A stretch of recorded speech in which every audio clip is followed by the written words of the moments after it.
On Apple iPhones, there's a feature called FaceTime.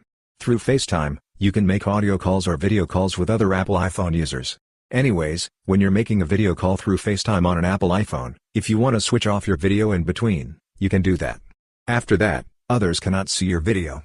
In this call, you can still see the other person's video, but they cannot see yours. Anyways, in this video, we'll be telling you about how to turn off video in between a FaceTime video call on Apple iPhone. For this, open the FaceTime application and, for example, I'm calling this contact. Anyways, now that call is attended and now here you can see both videos are visible on both sides. If you want to turn off your video, what you need to do is click anywhere on the screen, and when you do that, you can see a video button. Just click on this video button. When you click on it, your video will be turned off. Now on the other person's phone, they cannot see my video, but on my phone, their video is still visible. If you don't want this either, what you can do is ask the other person to turn off their video. For that, the procedure is the same. When you click on the screen, you can see a video button. Just click on it and that video will be turned off. So this way, you can easily turn off video in a FaceTime video call on Apple iPhone. Hope this video was helpful for you. If you found it helpful, consider subscribing.